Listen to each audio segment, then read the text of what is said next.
You are listening to the Choose Your Struggle podcast, a member of the Shameless Podcast Network.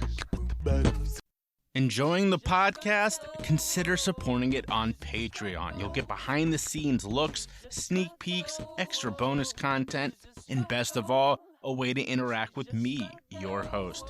You'll also get discounts on merch like tank tops and magnets, and all the other services I provide, like booking me to speak, coach or consult, or even advertise here on the podcast. Check it out in the show notes or in patreon.com/chooseyourstruggle. Plans start at as little as $3.40 a month, and all the money goes right into the podcast. All right, let's get back to the show. Choose your struggle. Choose your struggle. Spread love. Choose your struggle. Welcome to a very special Monday motivation episode of the Choose Your Struggle podcast. Now, normally these are just me chatting to y'all, but I actually have a guest today. So if you wouldn't mind introducing yourself, incredible guest, we'll start with that. Hi, what's up, everybody? My name is Jae Mikkel Reid. I am the founder and president of a mental health organization called X-Hale. So, you know, obviously one J to another. I love a good story. So help my listeners understand why you decided to start that organization and what motivated you. So pretty much as somebody that has gone through mental health issues himself, it's something that I felt like I needed to do. You know, I'm 22 years old. I just graduated from Western Michigan University back in December. And that's where I started X-Hale at. I just felt like a lot of the times mental health is really overlooked. A lot of people don't understand that in order to take care of your physical health, your mental health has to be in a good place for you to want to take care of your physical health. And for me growing up, mental health wasn't really a staple in my family home, but I started to realize as a kid that as I got older, my mental health is not where it should be. There'd be certain things in my head that I would think of or problems that I would go through mentally, but I didn't know what it was till I really got older. So when I got to Western, it's actually the main story of why I really started it besides that is because my friend, actually, I was in a final for a marketing class and my friend was an RA who's like a manager of like dorms and stuff. And he showed up late. And when he came to the class, he was like, "Sorry, bro." He's like, "Thanks for saving my test." I said, "What happened?" He said, "There was a girl who was locking herself in her dorm and was trying to commit suicide. So they were trying to bust in the door." So I was like, dang. He's like, "Yeah, man." He's like, finals week. He's like, all this type of stuff in college, like this stuff gets to your mental. And something about that really clicked in my head. And I'm like, you know what? I need to make a change. You know I was already thinking about doing something like that, but that was really that pivotal point of the light bulb going above my head. And I'm like, okay, it's time for this, you know, because college students go through a lot, adults go through a lot, people go through a lot, not just in America, but in the whole world as far as mental health, but they don't talk about it because either they don't think it's a problem or they don't seek the help to really get diagnosed as far as that. So that's really why I wanted to start, to change and break that stigma of mental health that people think is what it is. You mentioned that, you know, you sort of had that realization that your mental health wasn't where it should have been, right? Like that was something that you, a place you came to. A lot of people don't get that realization. Was there a moment that helped you like reach that point? Did something happen in your life, or were you just blessed to kind of go, man, I could be doing a lot better?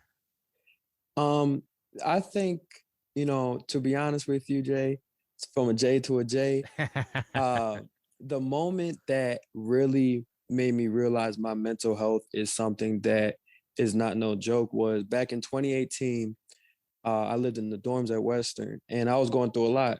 I had a single dorm. I didn't have a roommate, you know, because I just didn't want a roommate. I just want to be by myself, but I didn't realize how that would affect my mental.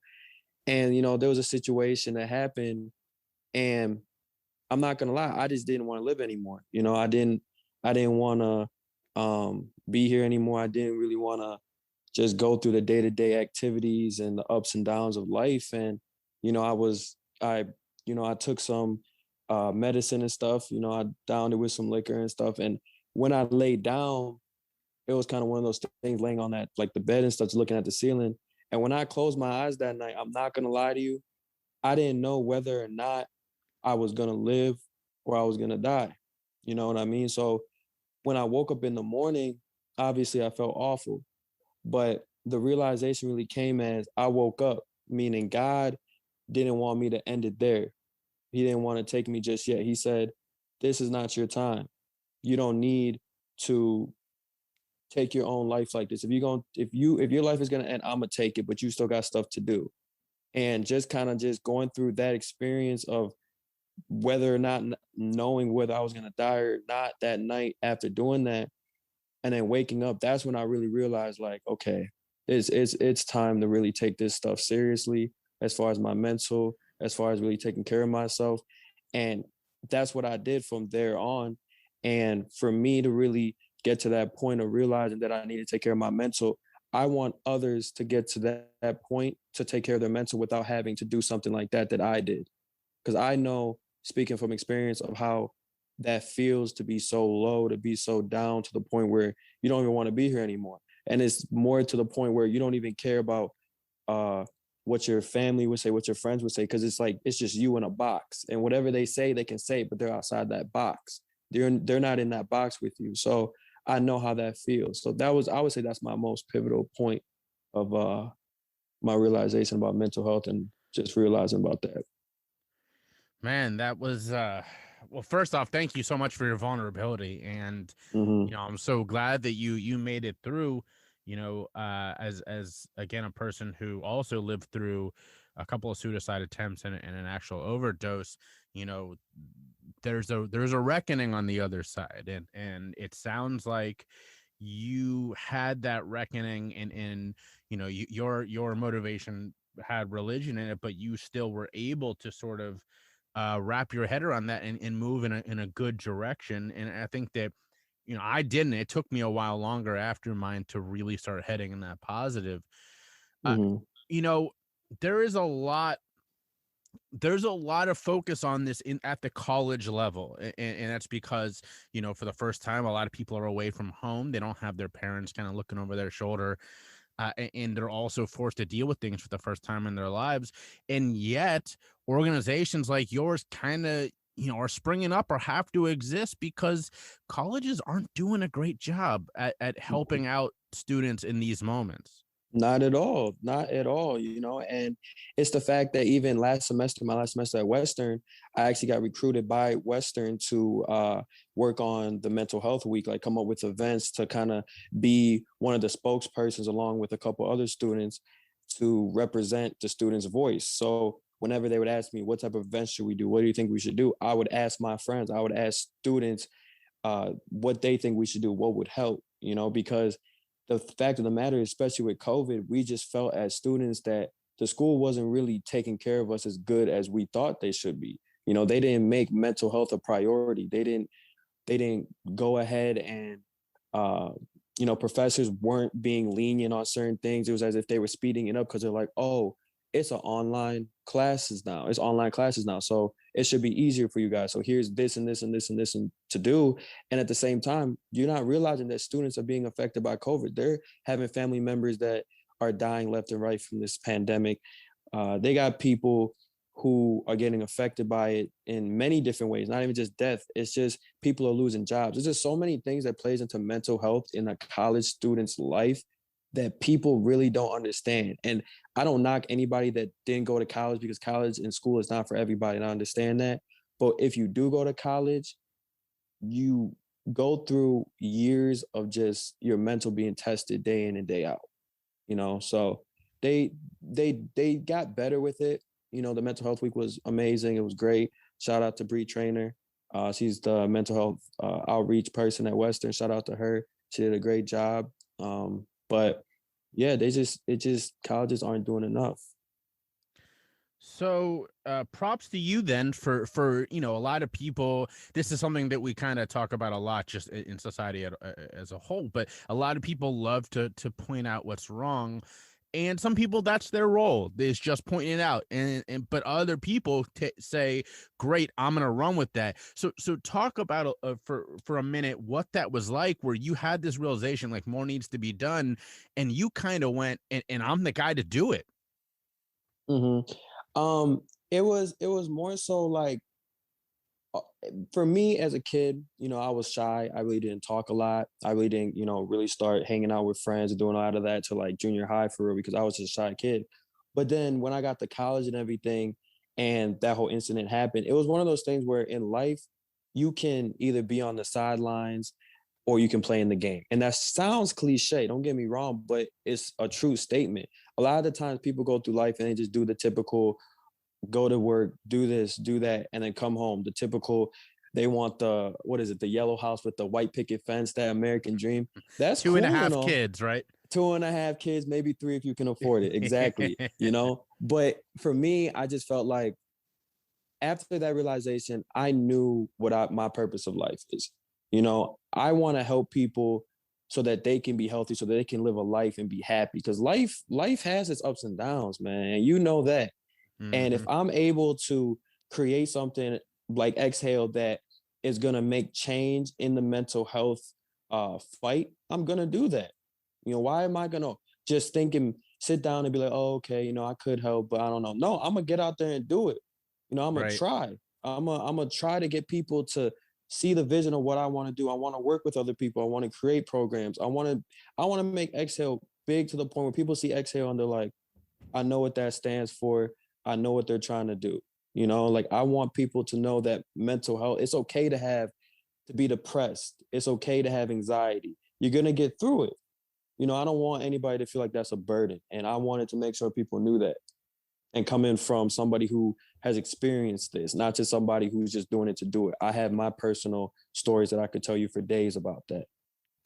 So, yeah. Well, again, I'm not sure I'm going to say this a lot, but props to you for doing that, man. Thank you. So, I had a guest on this show not long ago who was talking about, for her as a woman of color, the hardest part was sort of that double stigma where mental health doesn't get talked about, and then on top of that, this was her words, and obviously not as someone who is not a person of color, I don't know this, but she said for her, a lot of that conversation was kind of around religion, like, oh, you just need more religion in your life, you need to go to church. So as someone who's sort of, it sounds like is straddling that line a little bit, because for you, religion is a piece of that, but at the same time, you were like, nah, man, like that's not enough, right? So right. Is that a thing that you hear too, or you see too, or are there talk a little bit more again about that double stigma of being a Black man and talking about an issue like mental health that people don't want to talk about? Oh, of course. Yeah. I mean, yeah, in a couple of meetings, actually, while I was at Western, a couple of X-Hale meetings, I had brought that up to my members. I would say, in the Black community, if you bring up mental health, they're like, nah, go to church, pray it out. God got you, God got you. And I'm not saying God doesn't have me, like, I'm not saying that. It's just the fact that you can go to church, yeah, but you need to do more than that. And in the Black community, it's swept under the rug, especially in the Black community. It's not looked at as something that's, big. It's not something that they're going to tell you like, oh, let's go see a therapist. They're just going to let it be, because I feel like, especially as Black men, we are supposed to be, the provider. We're supposed to be the ones who go out, work, get our hands dirty, do this and this and this, and to be vulnerable and to really say how we feel, to say we're going through this. It's awful that we have to hold our feelings inside to the point where we explode or commit suicide or harm ourselves in any type of way, because we can't be who we want to be, because we're supposed to be who they want us to be. And that's the problem. That's what I'm trying to break. I don't want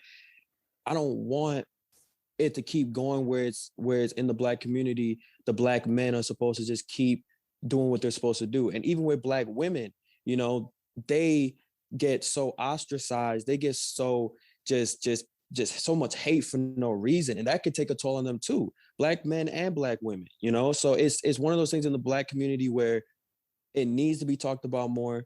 It needs to be more prevalent, and it needs to be handled. because it's 2021. And right now we're not only in a COVID-19 pandemic, we're also in a mental health pandemic. And that's the thing. You'll hear even the president, Joe Biden, he was talking about, yeah, I understand, you know, mental health is a big thing with people being in quarantine, people being alone.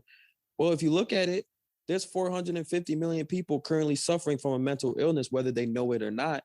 And that's 1 in 4 Americans. If you look at that, that's just the stat. The stats don't lie. You know what I mean? The stats do not lie. So when it just comes to just the Black community, we just need to do better as far as addressing mental health and stop trying to just tell people to go to church, because church is not always the answer. So, that could be controversial or not. No, I think that's great, and sort of build off of that. You know, I grew up, you know, definitely being supported, going to see a therapist. You know, obviously my story is that my therapist ended up not being a great one, and a lot of bad things came from that. But at the same time, I had the opportunity. So is that something that you had growing up, or did you have to find that in college when you were going through these worst moments? As far as a therapist? Yeah, and also support from your family in terms of talking about your mental health or going to see a mental health professional. Yeah, you know, I always did before. I didn't, but after like all that stuff happened, you know, I talked to my mom about it. My brothers, you know, they know about it. My dad, friends and stuff, especially my friends, you know, as being young, you know, when it comes to talking about mental health with family, you know, like I said, especially in the Black community, it can be kind of a touchy subject. But with friends, you know, we all are going through the same thing. We're all in the same boat, especially in college, or even if they're not out of college, just going through the daily struggles of life, and how, you know, America is very desensitized when it comes to certain things. Well, not certain things, everything, as far as mass shootings. Like, we've lived through so many tragedies and so many messed up things, that to the point where we can be on Twitter and see this person just got killed, this person just got killed, and keep scrolling, you know? So it does take a toll on us. But for me personally, I did over quarantine get a therapist. You know, I did reach out because I was looking for one for a long time, but I wanted one that fit me. So I did get a therapist. I did start looking more into ways to, you know, address the mental health, ways to get better with it, ways to address people with mental health, as far as that, you know, doing my research and stuff like that. So I did take the time out to get a therapist. I did take the time out to tell my friends what I was going through, and finally open up to at least my mom and then some of my brothers and my dad, you know, about what I was going through. And they understood, you know. It was a little bumpy at first, but you know, that's anything in life. Yes, that is anything in life, and big picture sort of changes are definitely needed, right? But those aren't coming anytime soon. So let's talk a little bit then about sort of the day-to-day changes. You know, when it came to your own personal mental health, what kind of little day-to-day changes helped you make or make an improvement and get better? So for me personally, I feel like everybody does this. I talk to myself a lot, but when I talk to myself, you know, I talk to myself out loud. You know, I don't do it around people or nothing, but I just when I'm by myself, you know, I'll just talk to myself. I just tell myself what I need to do. I just say little, you know, mantras and things like that to myself. I meditate in the mornings, you know, just to kind of get a peace of mind of who I am, where I'm at in life, what I want to accomplish, not to compare myself to anybody, because I'm me and they're them, and I can never be them. So why am I going to compare myself to them? You know, just little stuff like that. So meditating, being conscious of who I am, just taking the time out to just, you know, thank God for even just being alive and just being able to see another day. Because even through quarantine, just seeing all these deaths and loved ones, you know, passing away and stuff like that, it makes you really realize about life, that you do have to take care of your mental and your physical, and doing little things like going to get a therapist, meditating for me, you know, and realizing who I am and what my purpose in life is to do. That helps you with your mental health, because you know what you need to do. So when you see somebody else doing something, you're not going to be like, oh, I need to do that. No, you know what your purpose is. That's cool what they're doing, but don't say you want to do that, because that's what their purpose is. You know, just realizing who you are as a person and what you want to accomplish and where you're trying to go in life. And that's the one thing you really need to understand. You know that at the end of the day, who you are. And as long as you know that, nobody can take that away from you. And that's just something powerful that everybody should know. And it's going to take time. It's not going to happen overnight. You know, I still struggle with it a little bit, but I'm really getting good with it though. Well, that's why we say that, we're always in recovery and never recovered, because it's an ongoing battle. So you, since we first connected, graduated, how are you maintaining connection with the organization, and what are you doing sort of in your day-to-day life now to keep making this incredible difference that you've been doing for so long now? So right now, after graduation, I moved to Grand Rapids. So I'm working for Pepsi right now, and I have a little apartment here, and it's just me here. So it kind of really does help with the whole meditating and trying to get stuff together as far as just me being here by myself. So day-to-day activities as far as that is just Monday through Friday, go to work, then after work, just try to come up with different ideas, research, see what's in the area of Grand Rapids as far as where I could make a difference, where I could try to set up some programs for kids and stuff like that. And then even beyond Grand Rapids. So just trying to come up with different things and different ideas. And right now I'm in the process of trying to propose a letter to Western Michigan University about mental health days, as far as trying to have it where students could, take a day off for their mental health. But it would probably I'm trying to make it that it's during the week, as far as like maybe a Tuesday or Wednesday, because that way, the school can't be like, oh, well, they're going to use it to go party, stuff like that. You got to think about that stuff too. So that's that. And then as far as keeping in contact with the org, as far as that, the president right now, her name is Precious. Shout out to Precious. Just checking in here and there, just seeing what they're doing, how's it going and stuff, just, monitoring their events and stuff that they got planned and stuff. So it's just little things like that, but still trying to keep that connection, because that's the origin where it's at. That's my little baby. That's the little thing right there, to the point where I'm just trying to make sure that's still going good and that's still running, because that's where it all started. And Grand Rapids is like 50 minutes away from Kalamazoo, so I'm not too far too. So it kind of works out. Well, I really appreciate you coming on and sharing this with me. You and I are going to reconnect at some point. I'll get you to tell a story at one of my live/virtual events, and we'll keep working together, because you got a bright future, man, and I'm excited to see all you're going to do. I appreciate that, man. I appreciate you having me on here and letting me, tell my story a little bit and get it out there.